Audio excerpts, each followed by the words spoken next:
very positive about the whole outlook now, and it's great to be able to just be in different kind of systems, and they all seem to be working well at the moment. And as long as the beef stays good, we should be good. Hello and welcome to the Beef Edge, the Teagasc Beef Podcast, for all your latest news, information and advice for Irish beef farmers. I'm Catherine Egan, and with the Teagasc National Beef Conference taking place on the 18th of November at the Raheen Woods Hotel in Athenry, County Galway, I'm joined by future beef farmer John Barry from Nenagh, County Tipperary. John will be speaking at this year's conference about his suckling-to-weanling system and how he balances shape and quality to meet both home and export market demands. John, you're very welcome. Can you tell us a bit about your farm system and how it has developed since you took over the farm 10 years ago? Farming outside Nenagh there in Newtown on 180 acres of free drain land, all in grass. We used to have a bit of tillage, but it was more for reseeding purposes other than that, but all back in grass now. Farming is 120 acres in one block there. Road, I have a laneway put through most of it there in the last few years, so I've a lot of paddocks and water trucks put in there in the last few years as well. So usually 4 acre paddocks and working off the lane. So I kind of one man job. So I'm able to do it all on my own and at ease. So, and took over from the father there 10 years ago and trying to make it more efficient in grazing and spreading slurry in the springtime with the roadways and that. And you have both the spring and autumn calving herd. What are you seeing as the main advantages or challenges of having a spring and autumn calving system? Yeah, for for cash flow is number one, but I for the autumn there, I'm able to do more AI, and so trying to breed within the herd and using more maternal breeding there to keep my own heifers, and just able to. And plus with the laneway now, with the spring ones, I'm able to manage getting them in. So I'll do 7 or 8 weeks of AI and let the bull mop up. But it's the AI is a game changer here, just the quality of stock and to be able to pick different bulls to suit the different cow types on the farm. And what are you looking for, I suppose, when you're selecting those sires? Or how do you decide which breed you're using with which particular cow?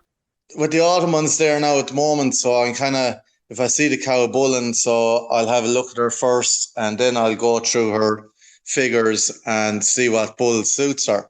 So if she has, if she's a 4 or 5 star, I'm using as much maternal breeding on them there to breed replacements, within a balance of being able to keep, say, if it's a bull calf, the quality will still be good. So getting the balance, and then the cows that don't make the criteria for the 4 or 5 stars, they're getting a terminal bull. So it's either Charolais or Belgian Blues. And I go through all their figures and see what bull will suit them type of cows. So I have a mixed bag of cows, so my normal type of a cow would be a Limousin Simmental, so trying to breed as much replacements off them. And if it's another cow type, if it's a more shapier one, I'll use a Charolais or a Blue, and looking at all the traits to see, and myostatin to make sure I don't be running into trouble at calving time. And you're producing a E or U grade weanling. What do you think is key to achieving that level of quality? It doesn't always work out like the Charolais or the Blues. So like the consistency it's hard to get them with the Blues. So you really need a good cow, U grade cow, that will produce that E or U grade. Doesn't always happen, but try my best. And as I say, I've lots of information to work off between the cow and the bull. So I go on all the figures and see what bull will suit that cow, and hope for the best after that. And please God, we get a good quality calf at the end of the day. Most definitely. And you mentioned there the myostatin gene. How are you balancing selecting sires that would have that myostatin gene when picking sires without having calving difficulty?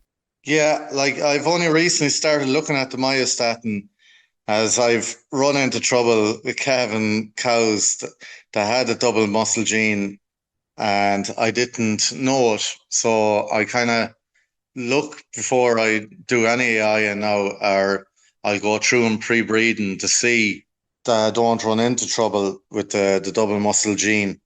And it's a handy tool to have because, as I say, when I've been caught before pulling calves, and when I looked at it afterwards, the cow and the bull had the double muscle gene. So kind of trying to avoid that from the first before you even start the AI. So very important. And you mentioned there with the high level of AI that you're using, John, how do you go about detecting cows in heat? Or are you using any heat detection aids? Yeah, so I have a vasectomized bull there running with them at the autumn ones now at the moment, and I have a chin ball on him.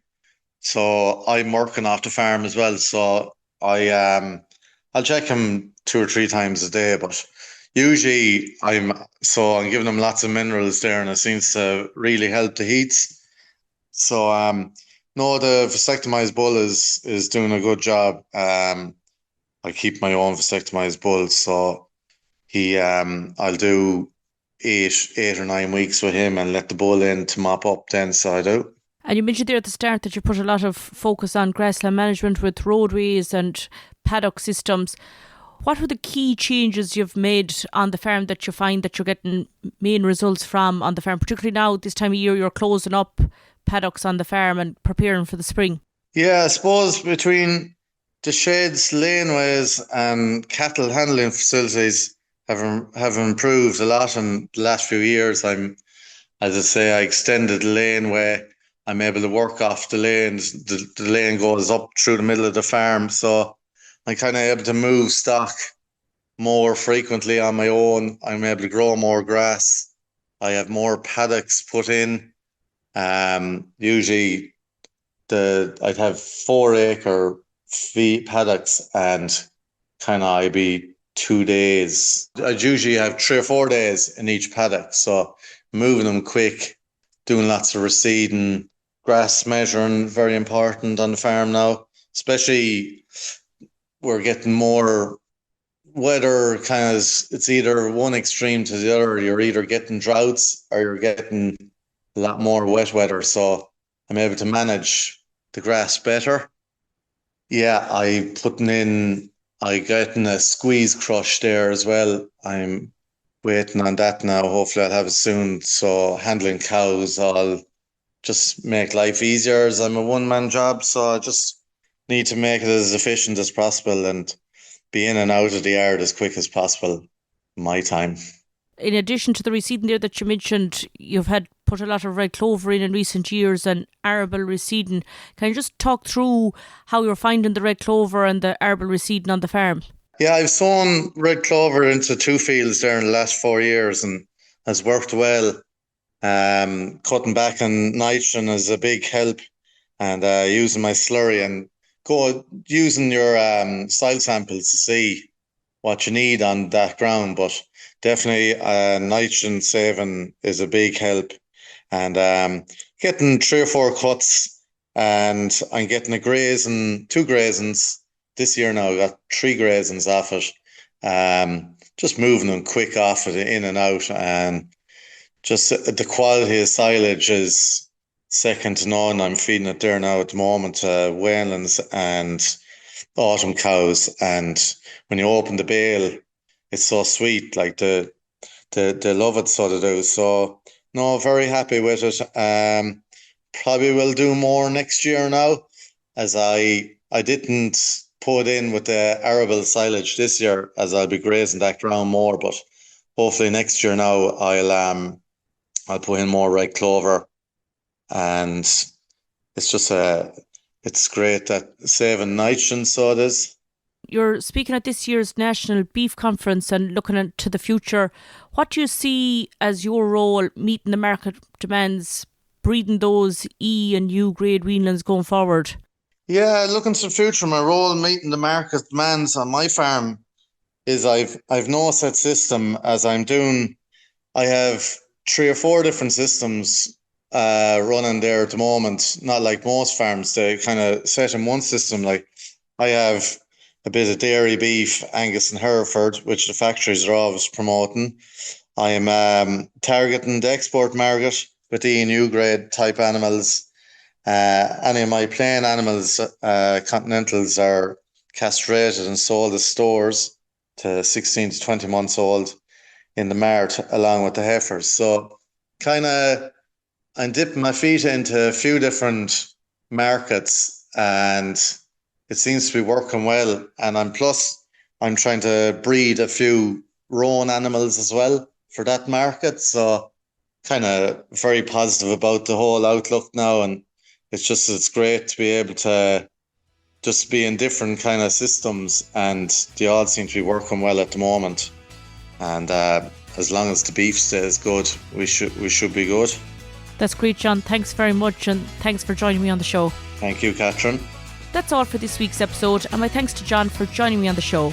We look forward to meeting you all at the Teagasc National Beef Conference on Tuesday the 18th of November in the Raheen Woods Hotel, Athenry, County Galway. It's a free event to attend and kicks off at 5 p.m. Further details are available on the Teagasc website. You can catch up on all other shows and interviews from the Beef Edge podcast on the Teagasc website at teagasc.ie, or you can listen on Apple and Google Podcasts as well as Spotify. Don't forget to rate, review and subscribe so you never miss a show. For all other updates from our beef programme, keep an eye on our Twitter and Facebook pages. Until next time, I'm Catherine Egan, and thanks for listening.